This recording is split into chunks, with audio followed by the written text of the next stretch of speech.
Hey, I'm Vernon, And I'm Ashley. and this is the Extended Grace Podcast. This is the story of our family moving from a Chicago suburb to plant a church in Charlotte, North Carolina.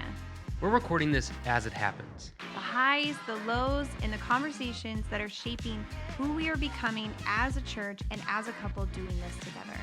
You can find out more about us or get involved at extendedgracechurch.com. This episode picks up right where episode 1 left off. Ashley and I are literally recording this from a terminal at Charlotte Airport before we fly home. So that's why you'll hear announcements and boarding calls in the background.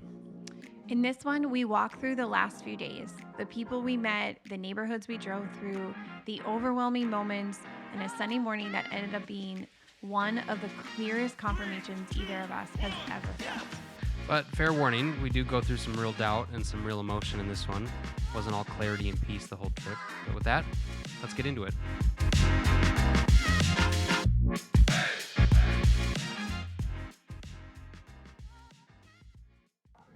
Now that we're leaving, let's go through the last couple of days. Yeah.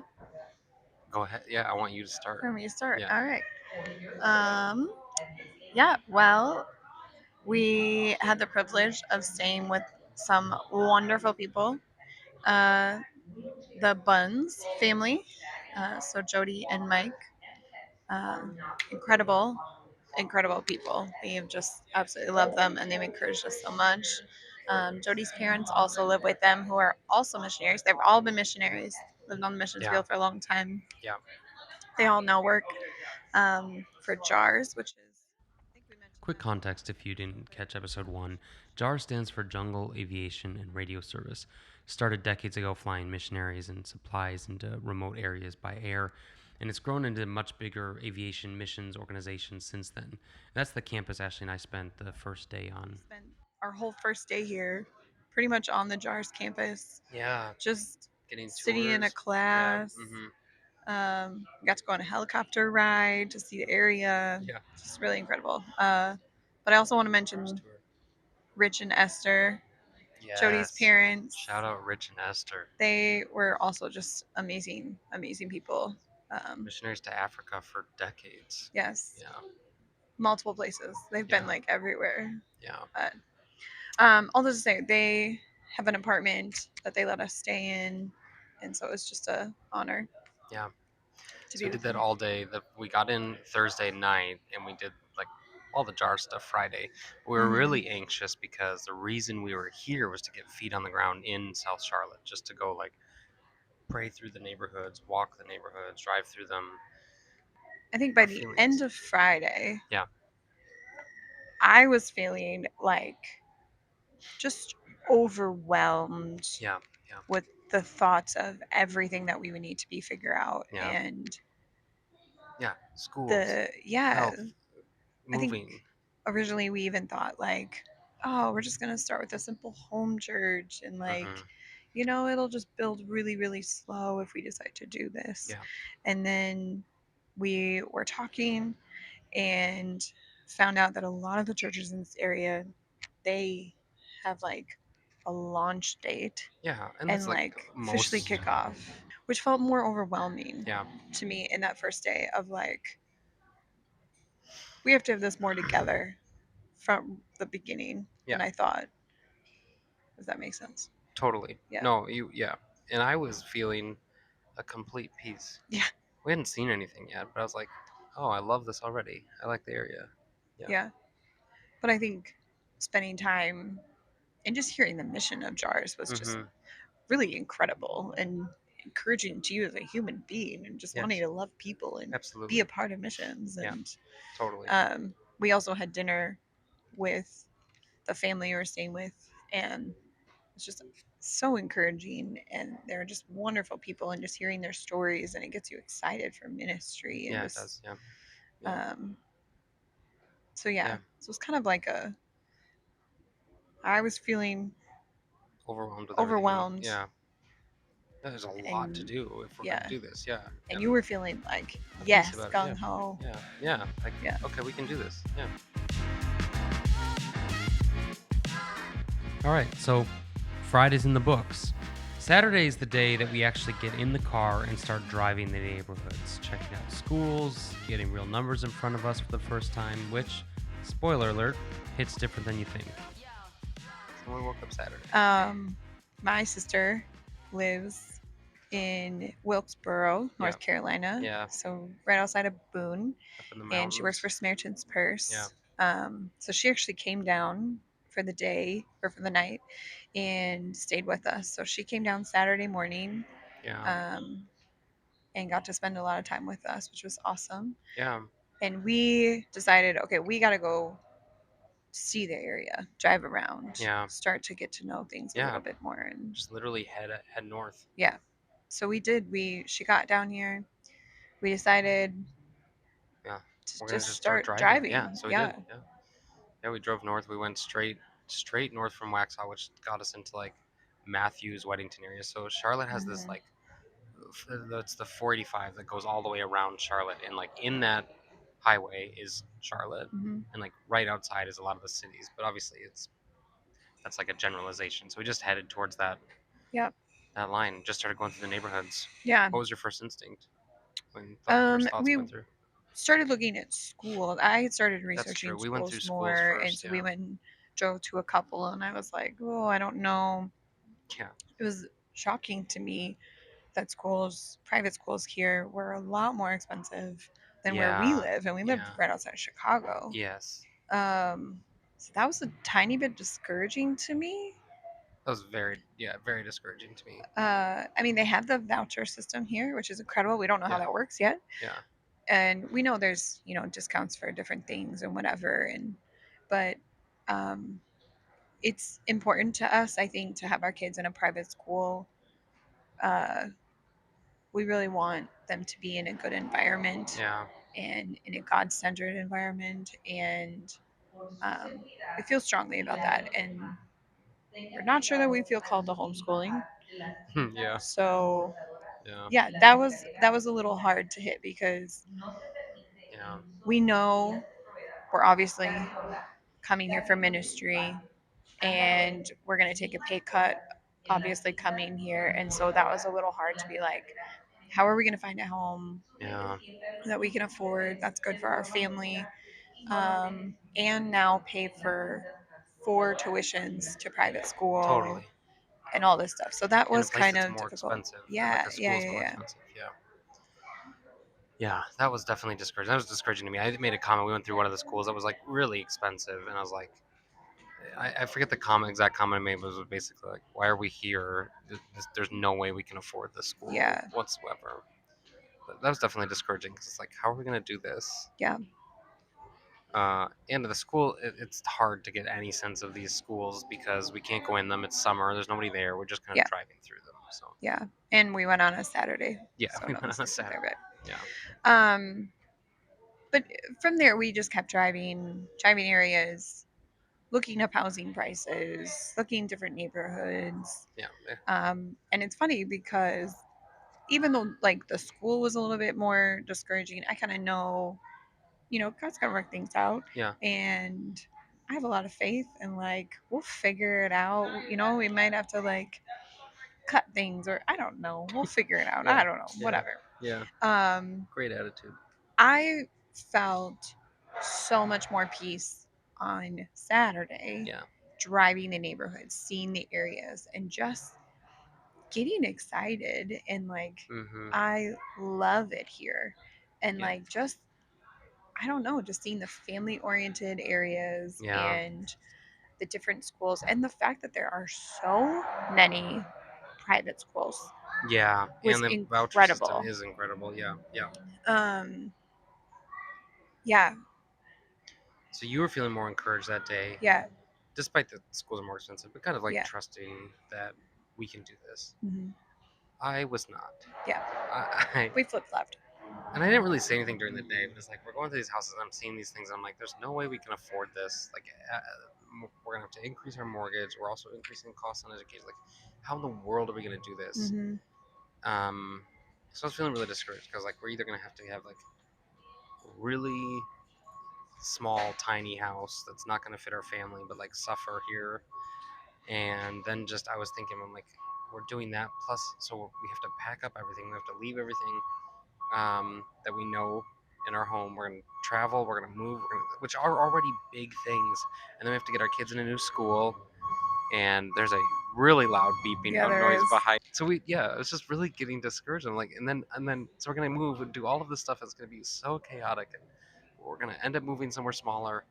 All of that, and then on top of that, oh, by the way, we're gonna start a church, which is like insane to think about. Like already hard work, and we don't have a huge support network here. Like some families moving, but they're 2 hours away, and we don't have a support network like we would with your parents being there or something like that. Or Yet. Yeah, I think that's important to say. But if you can't tell, Vernon is the ultra practical. Ultra practical. Yeah. And I live more by faith, I think, and have a little bit more trust in God. Like if God's calling us, He's gonna take care of us.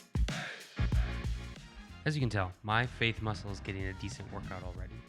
So Saturday morning, had Ashley and I on 2 different wavelengths. I'm thinking about all the obstacles, and Ashley's seeing the opportunity. But that led us to Saturday afternoon, where we got to meet with a young couple named Michael and Emma. They'd just moved to South Charlotte 3 weeks earlier to begin the process of planting a church themselves. They had 2 couples from their church come out to the Waxhaw area. Yeah. And are going to be planting a church here. Exactly. And so we actually got to meet with them. Yeah, we went over to their house. Yeah. At their house on Saturday and spent some time with them, and that was incredible. That was and really, encouraging. really great, and they are also. This is the thing. We've met so many incredible people this trip, and just got to meet just amazing people who just have incredible stories, and just so encouraged by that. I want to say, but we literally walked in and we're like, we're the same people almost. Such kindred spirits. Even if we weren't thinking about starting a church and hearing their story, we would have been like, oh, we'll love these people. We're gonna support them. Yeah, we're just such kindred spirits, on the same page about so many things. Conversation just flowed. Their parents. It was just like so encouraging to hear their heart for what Lord is doing in South Charlotte, and it's just really encouraging. Yeah. So that was really amazing to just spend time with them and be able to share in both aspects, like what the Lord is showing us and what the Lord has given us a vision for the church, and to hear their heart and their mission. And so that was really cool, and it was just really encouraging to us that they are a different denomination, but we have very, very similar beliefs.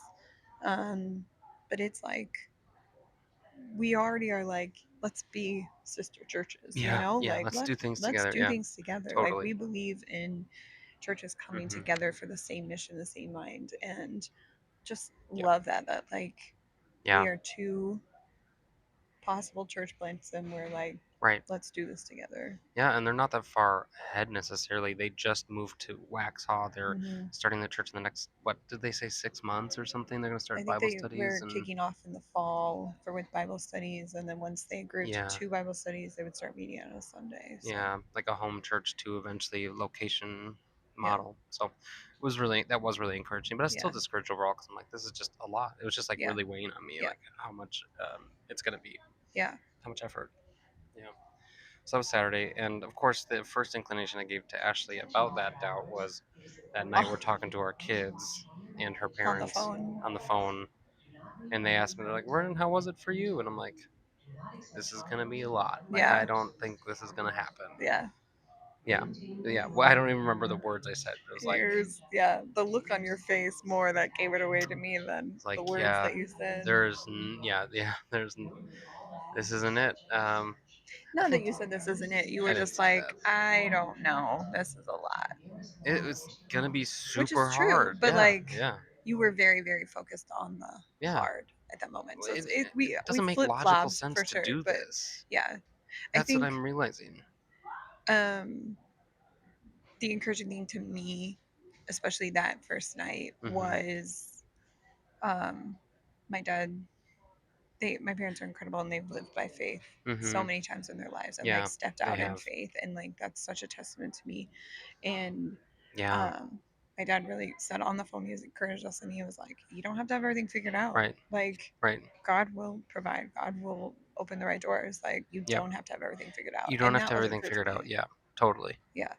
That's such a good line. That's something I'm going to hold on to for a while because I think both of us in different ways are like, we have to have everything figured out. Like, We're how do we figure it? planners. Yeah, we are. Yeah. We want to figure it out before we go, and there's going to be parts of this journey that we're going to just have to take a step blindly. Yeah. And release some control. Yeah. I think it was also Saturday morning that Yeah, it was. Yeah. was listening to my devotional. You were. Right? Yeah. And Yeah. so I love this devotional, and I'm gonna have to look up the name.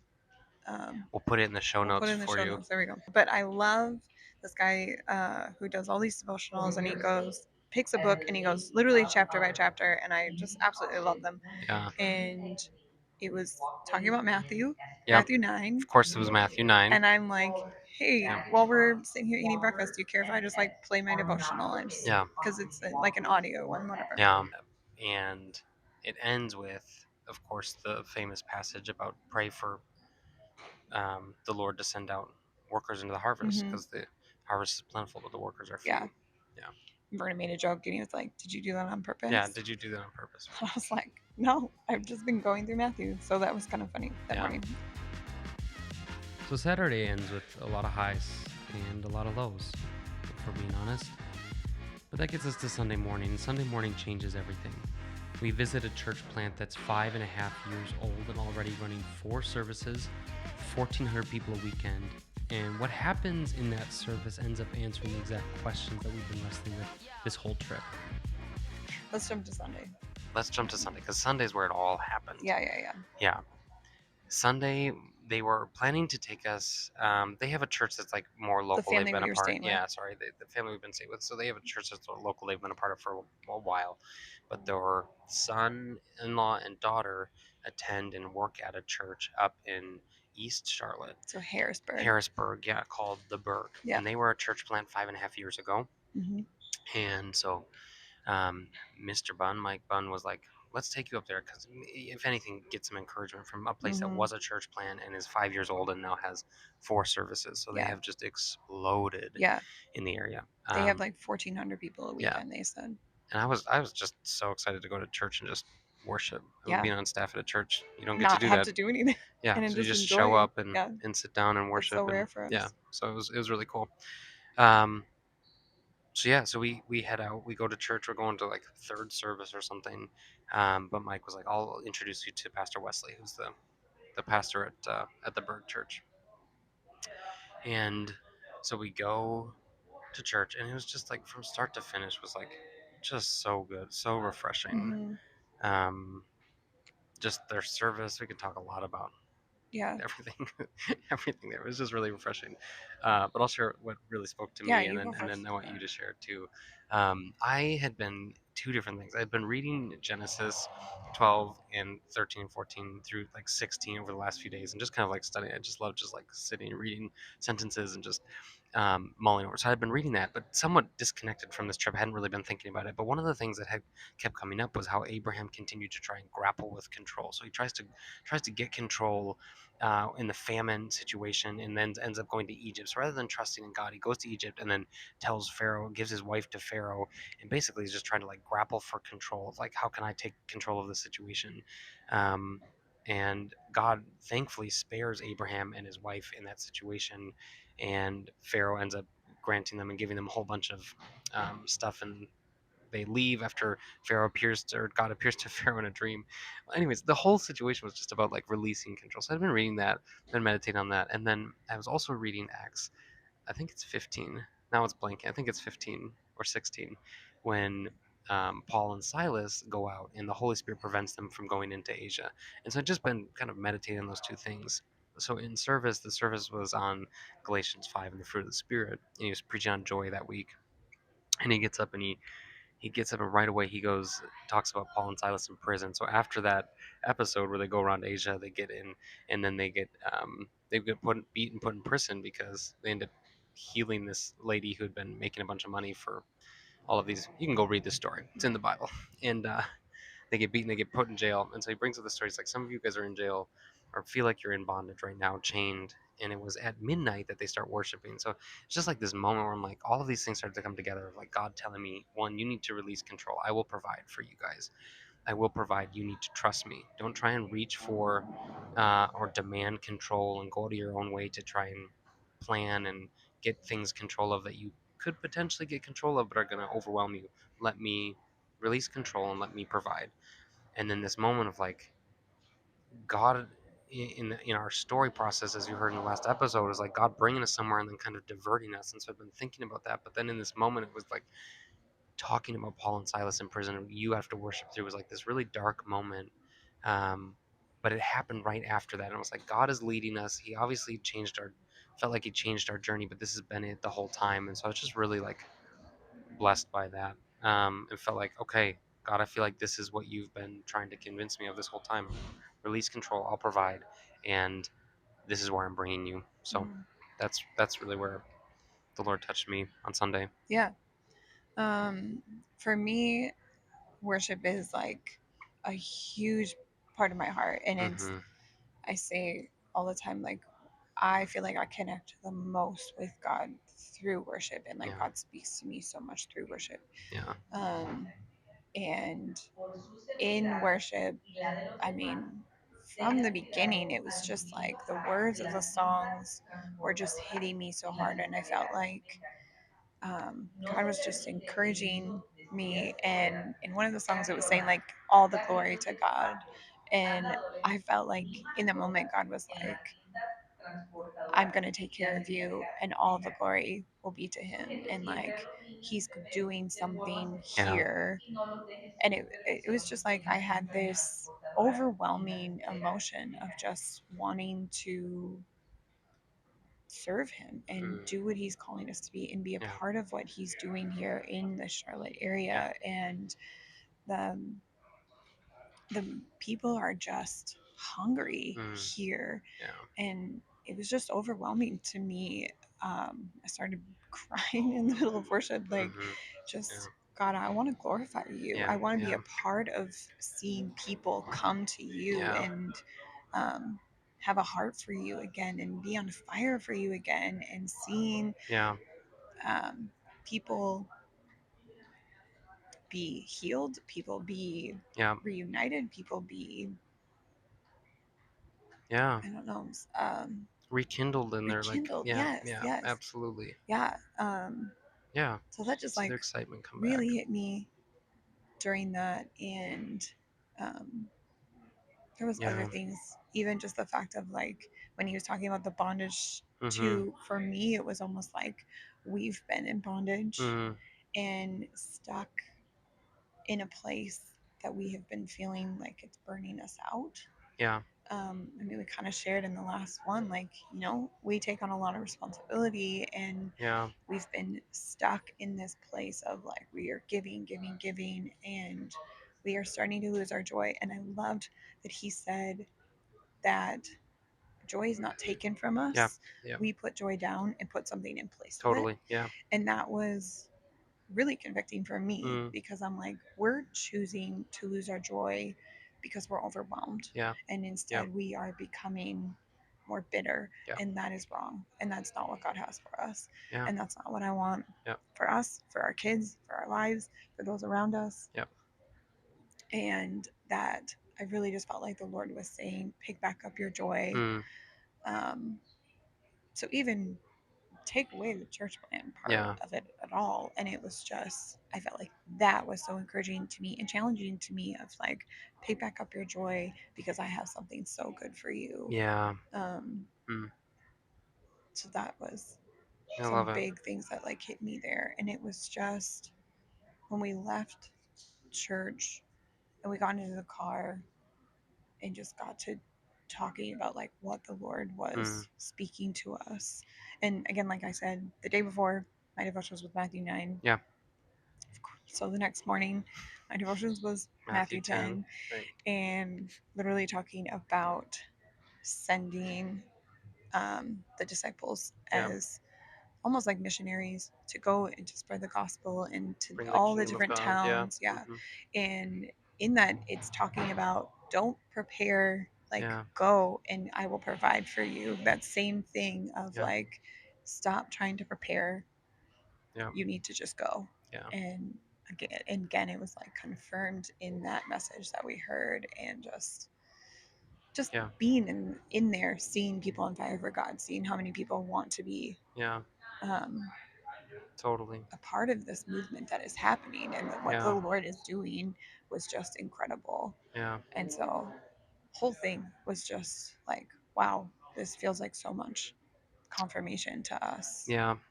And it felt like confirmation. I've been praying so much for clarity this trip, and I think deep down I really wanted God to be, send me a text message that says, go to Charlotte. What? You're pointing at me. I'm so excited. As soon as you said that, it reminded me of another thing. And the pastor said, some of you are waiting for this door to just open. Right. That's right. But the Lord is already telling you to come. Like, just something worship. along those lines. Start worship. Start worshiping. And that hit me really hard, because we have said, we need a clear sign, a very, very clear sign, clear open door. Writing and it was just sky. A reminder to us, like, that's right. No, we know what God is speaking to us, and we need to stop waiting for God to just literally write it in the sky, and we need to. And the reality is, he did it how he always does it. He, in a slow, gentle whisper. Where we just both felt the nudge of the Holy Spirit saying, "This is where I'm calling you in. Step in with faith. Release control. I'll provide. But this is where I'm drawing you." So that was, it was like the confirmation. It really was. I wrote in my journal that July 12th, 2026 was the start of the church. I love that. Yeah. It was like, as soon as we left church that day, it felt like, yes, this is it. Like, we have heard the Lord. We are confident in this, and we are very excited. And so we went to lunch with the family we were with, and just, their daughter went with us, who's part of this church, and we got to ask a lot of questions, and that was great. And we left that, and we just went driving around and just like praying and like seeking, okay, Lord, we know we're supposed to be here now. Where here? And it was just a really good day. Like, it was a very emotional day. It felt like so much confirmation. Such a peaceful moment, though. The peace that was like, okay, I feel it. This is it. Very exciting. The Lord is teaching us, and I really like where. Not like where this is going. I'm really excited about where this is going. Yeah. So that is our time in Charlotte. It is. Now we're heading home. I think we've got a lot of stuff to start sorting through, besides like coming up with our 2-year vision. We've got some church planning training to go through, so we're going to document it all. We'll see you on the next one. All right. See you later. 1, 2, 3. So that's the trip. The highs, the doubts, and the Sunday that changed everything. We left Charlotte with a lot more faith than when we landed. Next time, we start talking about what actually comes next, the 2-year vision, the training, and starting to build this thing for real. If you want to follow along or find out how to get involved with Extended Grace, head to extendedgracechurch.com. Thanks for flying with us on this one. We'll catch you in the next episode.